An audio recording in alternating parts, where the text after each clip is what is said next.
नमस्कार, मैं प्रेरणा शर्मा स्वागत करती हूँ आप सभी का थिंक टैंक पर।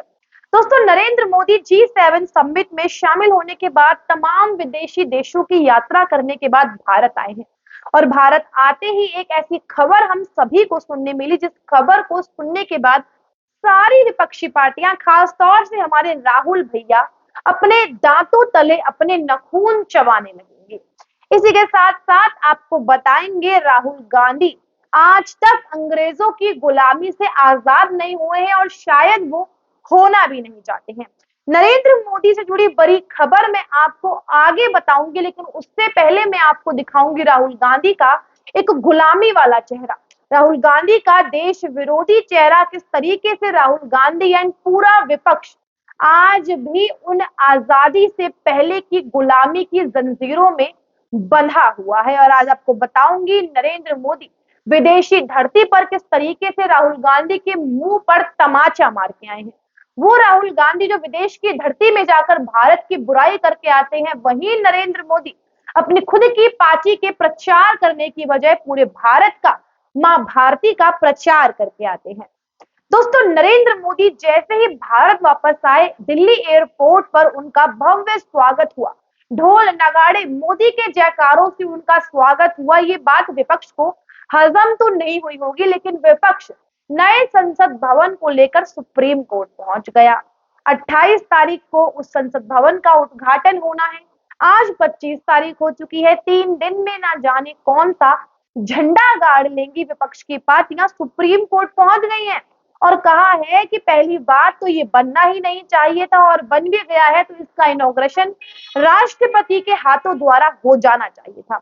आपको बता दें, जहां 17 पार्टियां इसके समर्थन में हैं, तो वहीं 20 विपक्ष की पार्टियां इस नए संसद भवन का बहिष्कार कर रही हैं। और इन सभी का रिकॉर्ड तोड़ा है बिहार के लल्ला लल्लन सिंह ने, जो नीतीश कुमार के बेहद प्यारे लला हैं, बहुत करीबी हैं, जिन्होंने कहा है कि हम इस नए संसद भवन का बहिष्कार करते हैं। इसकी जरूरत ही क्या थी? इसका इनॉग्रेशन राष्ट्रपति के द्वारा हो जाना चाहिए था, और यदि सरकार बदलती है तो हम इस संसद भवन का इस्तेमाल संसद की तरह करेंगे ही नहीं। वो वहां पर सिनेमा घर चलाएंगे या फिर मैकडॉनल्ड खोलेंगे या फिर बर्गर किंग खोलेंगे, लेकिन संसद का इस्तेमाल संसद की तरह नहीं करेंगे। और वही राहुल गांधी जो सीधा सुप्रीम कोर्ट पहुंच गए हैं।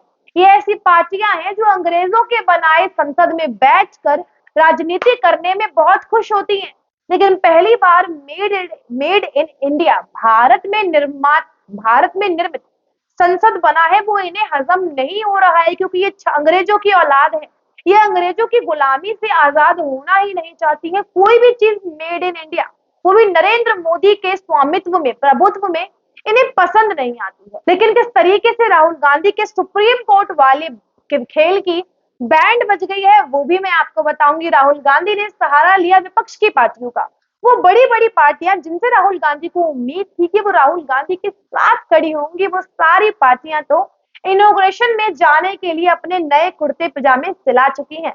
दोस्तों, सबसे बड़ी बड़ी पार्टियां जो भाजपा समेत 17 बड़ी पार्टियां हैं जो शामिल होंगी उद्घाटन में नए संसद भवन के, जिनमें से पहली पार्टी है भाजपा, शिवसेना, शिरोमणि अकाली दल जो एनडीए से अलग हो चुकी है लेकिन फिर भी इनॉग्रेशन में पहुंच रही है, जिससे कांग्रेस पार्टी को बड़ी उम्मीदें थी।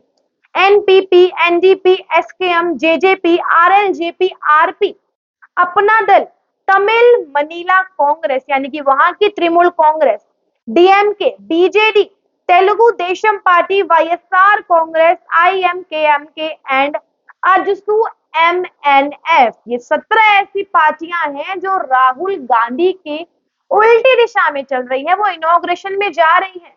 और इनमें से श्रोमणी अकाली दल की मैं बात करूं डीएमके की, तो ये ऐसी बड़ी बड़ी पार्टियां हैं जिनसे राहुल गांधी को बहुत उम्मीदें थी, लेकिन जिन्होंने राहुल गांधी की उम्मीदों पर पानी फेर दिया है।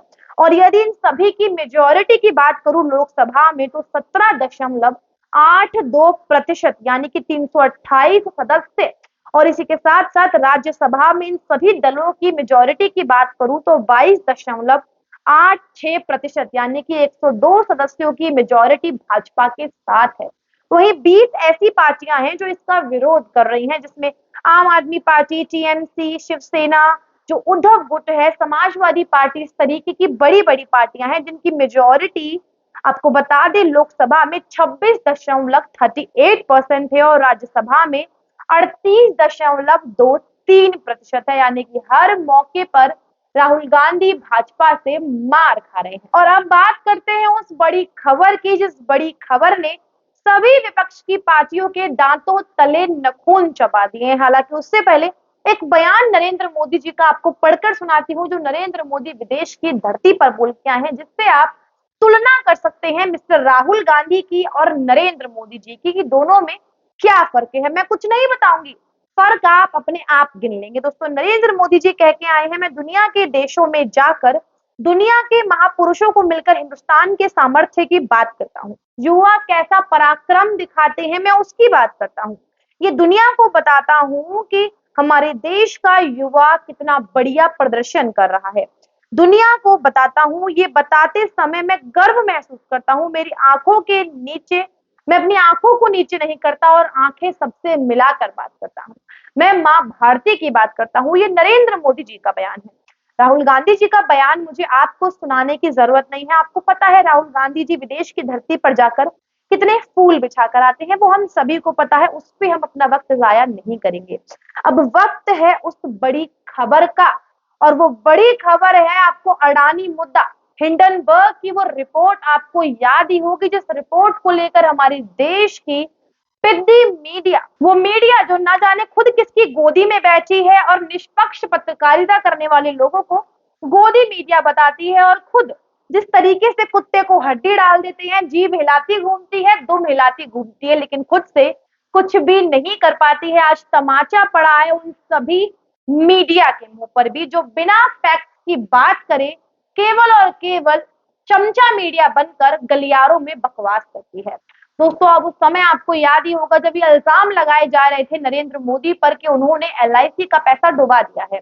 एलआईसी एक ऐसी जीवन बीमा पॉलिसी जिसमें हमारे देश के गरीब से गरीब तबके के व्यक्ति ने भी पैसा लगाया होता है, जिसकी उम्मीद होती है कि वो पैसा उसे 10-15 साल बाद डबल होके मिलेगा, जिससे हार्ट अटैक भी आ सकता है ये खबर सुन के कि उसका पैसा डूब गया। फिर भी इस देश की चमचा मीडिया ने बिल्कुल भी परवाह नहीं करी और अपना मुंह खोल दिया। लेकिन आज उनका मुंह बंद किया है एलआईसी की परफॉर्मेंस ने। आपको बता दें एलआईसी के Q4 के जो नतीजे आए हैं उसमें एलआईसी का प्रदर्शन सबसे ज्यादा बेहतर हुआ है और एलआईसी का शुद्ध लाभ 773% से बढ़कर 2022-23 में 35,997 करोड़ हो गया है।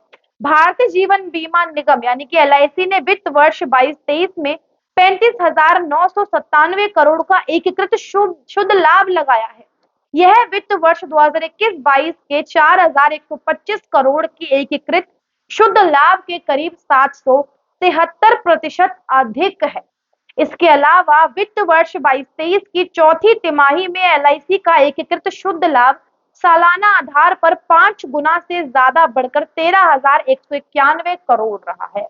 अब ये सुनकर उन सभी चमचा मीडिया के पैरों तले जमीन खिसक जाएगी जिन्होंने राहुल गांधी के इशारों पर चल के तमाम तरीके की बातें कही थी और तमाम तरीके के बिना फैक्ट्स को रखे हुए अपनी पत्रकारिता जग जाहिर करी थी कि कौन से कॉलेज और यूनिवर्सिटी से पढ़ के आए हैं। लेकिन थिंक टैंक अपनी थिंक टैंक को दिखाने में कभी भी नहीं सोचता है। और आज की हमारी थिंक है कि किस तरीके से चमचा मीडिया ने पूरी कोशिश कर ली, राहुल गांधी ने पूरी कोशिश कर ली, सुप्रीम कोर्ट तक पहुंच गए, ना ही वो नए संसद भवन को बनने से रोक पाए, ना उसमें राजनीति करने से खुद को रोक पाएंगे और ना ही वो एलआईसी को लेकर नरेंद्र मोदी के खिलाफ झूठ फैलाने में कामयाब हुए।